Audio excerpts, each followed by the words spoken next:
불굴의 도전 정신 보여주시고 그리고 지금까지 애써주신 연구자 관련 업체 종사자한테 격려의 박수를 보냅니다. 자랑스럽습니다.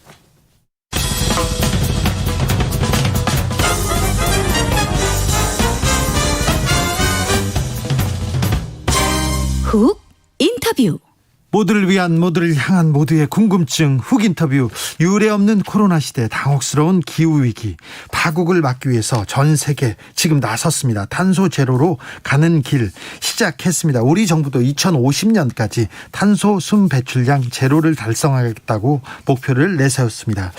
온실가스 감축, 탄소 중립 실현, 국가의 명운이 걸린 일이라고 문재인 대통령 강조했는데 어떤 내용인지 홍정기 환경부 차관 모셔서 이야기 들어보겠습니다. 안녕하십니까? 예, 안녕하세요. 반갑습니다. 네, 온실가스 줄여야 된다, 탄소 줄여야 된다, 이런 얘기는 많이 나와요. 그런데 줄여야 되는 이유, 탄소 중립해야 되는 이유가 뭡니까? 예, 기후위기가 심각해지고 있다는 얘기들은 많이 듣지 않습니까? 느끼고 있습니다. 예, 저희도 직접 작년에 54일 장기간의 장마가 있어서 상당한 수해 피해도 있었고요. 네. 또 지구촌을 보면 미국에서 이 역대급 한파도 오고 EU 유럽에서도 대규모 홍수 사태가 발생하고 건조해서 산불도 계속 나고요. 예, 이런 여러 가지 기후위기가 일어나고 있는데 유엔에 한 3천여 명의 과학자들이 모여서 연구를 하고 있는데 네. 그 산업화 이후에 지구 온도가 1도 이상 올라 있습니다. 그런데 네. 이거를 2050년까지 1.5도 수준으로 막지 않으면 우리가 감당할 수 없는 이제 기후위기가 올 거다. 네. 그래서 이 지속 가능한 어떤 이 발전이나 인류 생존도 위협을 받겠다는 그런 것들이 국제사회의 공통된 인식입니다. 그런 네. 차원에서 2050년까지 탄소를 획기적으로 줄여서 탄소 중립, 배출하고 이 흡수하는 것을 순배출을 제로로 만들지 않으면 네. 우리가 앞으로 인류 생존이 어렵다. 이런 차원에서 이런 위기의식을 가지고 탄소 중립, 온실가스 감축을 국제사회가 같이 추진을 하고 있습니다. 네. 온실가스 줄이고 탄소 중립 좋아. 다 좋은데 먹고 살기도 힘든데 이거 경제는 좀 악영향 아니냐, 그렇게 걱정하는 그런 시선도 있습니다. 이게 환경 문제를 규제로만 보는 시선도 굉장히 좀 넘어야 될 장벽입니다. 예, 그렇습니다. 단기적으로 산업계 부담이 될 수도 있기 때문에 여러 가지 우려들도 많이 제시를 하고 있습니다만은 국제적인 저희들 어떤 경제 이런 동향을 보더라도 글로벌 이런 탄소 중립에 동참하지 않으면 네. 사실은 우리나라가 수출 중심의 경제 구조인데 네. 이제 수출도 어렵게 됩니다. 그렇다면서요? 예. 탄소를 줄이지 않으면 수출을 할 때 세금을 낸다던가 아니면 못할 수도 있다면서요? 제품을 수출하는데 이 제품을 만드는 데 들어간 에너지가 석탄에 기원한 거냐, 네. 재생에너지에 기원한 거냐에 따라서 이 석탄에 기원하면 워낙 이제 또 많은 이제 세금을 부과한다. 이런 것들이 이제 탄소 국경세 개념이거든요. 네. 그런 측면에서 보면 우리가 빨리 이런 탄소 중립, 재생에너지 쪽으로 전환을 해야 수출 경쟁력도 확보하고 네. 국제사회에서도 살아남을 수 있다고 봅니다. 반드시 가야 할 길은 맞군요. 예, 그렇습니다. 미룰 수도 없네요. 예. 그런데 이거 기후위기, 이거 탄소 중립, 이거 다 경제 문제인데 경제계에서 막 우려합니다. 아이고 이거 지금 어려운데 우리는 봐주세요. 자기네들은 빠져나가고 싶은 생각이 있겠죠. 경제계의 우려 어떻게 보십니까? 예, 경제계에서 여러 가지 우려를 제시를 하고 있습니다. 네. 다만 저희들이 이번에도 이제 온실가스 감축 2030년 목표도 상향하는 것들을 발표를 한 바가 있는데요. 네.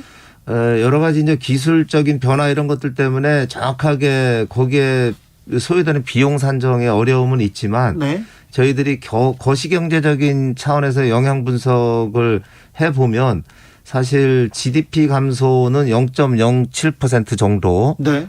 감소를 하게 되지만 고용 같은 경우는 최대 0.02% 증가하는 것으로 이게 나타나고 있습니다. 사실 탄소 중립을 이행하는 과정에서 불가피하게 저희들이 석탄 발전과 관련된 산업도 접어야 되고 네. 이런 부분들이 있지만 탄소 중립과 관련해서 새롭게 또 이루어지는 그런 산업 부분들이 있기 때문에 네. 그런 것들에 저희들이 빨리 전환을 하는 것들이 네. 가장 중요하다고 봅니다. 아주 큰 영향을 미치진 않는군요. 예. 0.05요? 예, 0.5. 0.07% 정도 GDP가 감소하는 것으로 보고 있습니다. 알겠습니다. 근데 외국에서 한국을 기후 악당이라고 막 한다던데 그 진짜입니까? 그렇게 악당이라고 표현하는 이유는 뭡니까? 예, 저희들이 그동안 온실가스 배출량이 계속 증가해 온 나라입니다. 저희는 또 석유화학이라든지 중화학공업 위주의 산업 구조를 가지고 있고 온실가스가 다배출 구조의 산업 구조입니다. 네. 그래서 유럽 같은 경우에는 1990년대에 이미 이제 온실가스가 최고점에 이르렀다가 이제 감소하는 추세에 있는데 네. 저희 나라 같은 경우에는 최근에 2018년에야 온실가스 배출이 최고점 연간 배출량이 7억 2,760만 톤에 이르렀다가 이제 19년도부터 이제 줄어들고 있는 추세입니다. 아, 그래요? 그러다 보니까 최근까지도 계속 온실가스가 증가하고 있는 상황에 대해서 해외에서 이제 기후악당 국가라는 이런 뭐 평가들이 있었습니다. 그런데 이제 지금은 줄고 있습니까, 확실히? 예, 그렇습니다. 아시는 것처럼 이제 저희들이 석탄 발전도 많이 이제 폐지를 해나가고 있고 네. 또 작년에 국회에서도 이런 기후위기에 심각성을 인식을 해서 기후위기 대응에 관련되는 결의문을 국회 차원에서도 채택을 한 바가 있고요. 네. 작년 10월에 그래서 대한민국 정부에서도 2050년 탄소 중립을 선언을 했고 네. 또 이 탄소 중립과 관련돼서 앞으로 국제적인 어떤 투자에 있어서 새로운 어떤 석탄 발전에 대한 투자를 하지 않겠다. 이런 선언도 금년 5월에 한 바가 있고 예. 요번에 인전 탄소 중립 시나리오에서는 네. 2050년까지는 우리는 석탄 발전은 아예 하지 않겠다. 예. 중단하겠다. 이런 것들을 선언하고 자동차 관련해서도 현재는 인전 경유차라든가 네. 휘발유차 이런 그 내연기관 중심의 이제 차인데요. 이것들을 2050년까지는 그 80% 90%까지 이제 무공해차로 전기차 수소차로 전환하는 내용들을 담고 있습니다. 그래서 네. 우리나라 여러 가지 경제 구조의 어려움 그런 네. 거에도 불구하고 저희들이 획기적인 온실가스 감축 방안들을 제시를 하고 있기 때문에 네. 아마 이 국제사회에서도 그런 부분들은 좀 평가를 할 거라고 기대를 하고 있습니다. 알겠습니다. 차관님도 혹시 환경을 위해서 전기차나 수소차 타십니까? 예, 저는 여기 이제 서울에서 있을 때는 관용차는 지금 수소차를 쓰고 있고요. 네. 세종에서는 이제 전기차를 쓰고 있습니다. 네.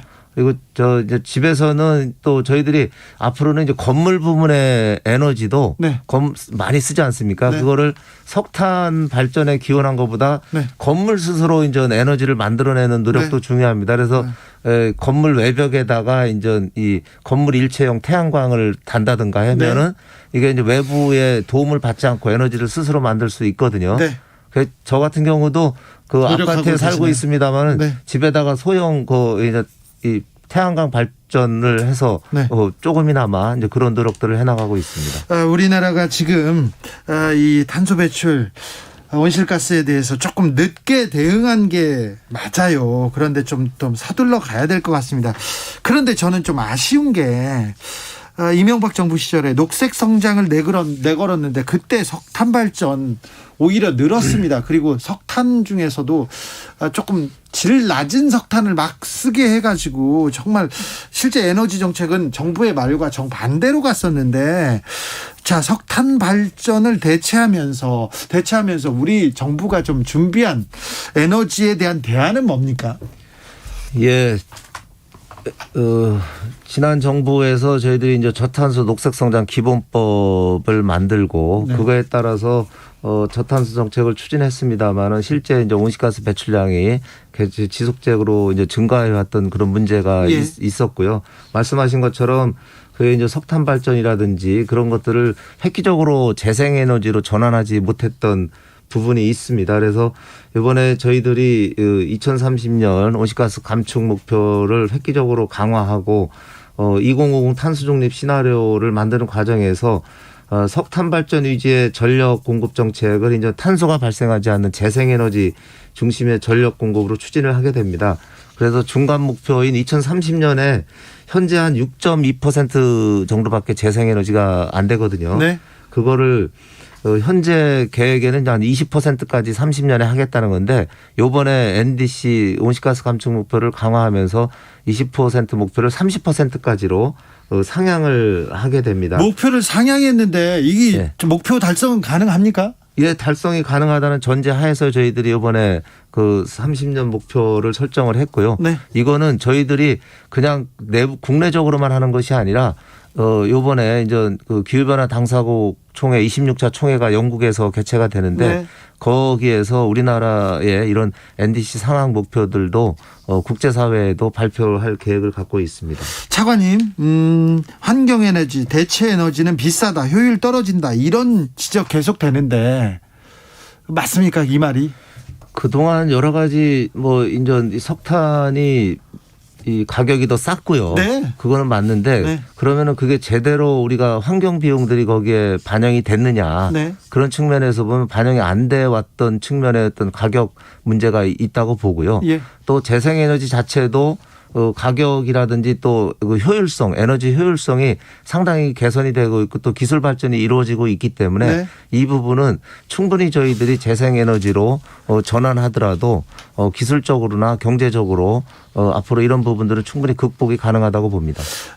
기후위기 이렇게 심각한데 탄소 중립 필요성 아는데 국민들이 심각하게 받아들이지는 않는 분위기가 있습니다. 국민들에게 당부하고 싶은 말씀이 있으면 부탁드리겠습니다. 예, 저희 정부에서도 좀 이 적극적으로 홍보를 못한 부분이 있는 것 같습니다. 최근 국정감사에서도 국민들의 탄소 중립에 대한 인식이 상당히 아직 낮은 수준이라는 설문조사를 가지고 질책을 받은 바가 있는데요. 네. 1차적으로 그래 저희들이 가정에서 학교에서 또 직장에서 할 수 있는 탄소 중립과 관련된 구체적인 생활 실천 프로그램들을 만들어서 지금 제시를 해드리고 있고요.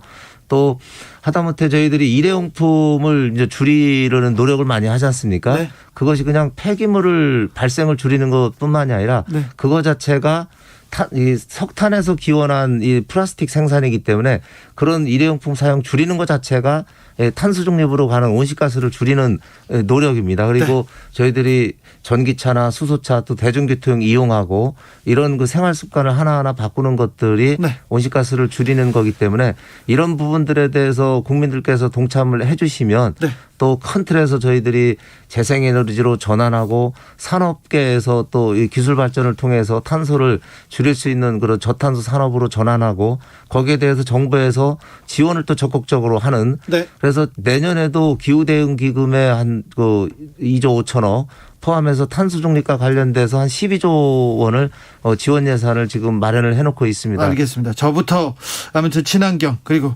쓰레기 줄이는데 앞장서겠습니다. 정부의 탄소 중립 목표가 공허한 구호로 끝나지 않도록 많이 애써 주십시오. 응원하겠습니다. 예, 저희들도 열심히 하겠습니다. 국민들께서 같이 동참해 주시면 감사하겠습니다. 감사합니다. 환경부 홍정기 차관이었습니다. 돌발 퀴즈의 정답은 오늘 어흥 아니고 고흥이었습니다. 자, 교통정보센터 다녀오겠습니다. 이승미 씨. 네, 이 시각 교통 상황입니다. 중부 내리고속도로 창원 방향으로 남성주 나들목에서 구령 분기점까지 전면 통제되고 있습니다. 고령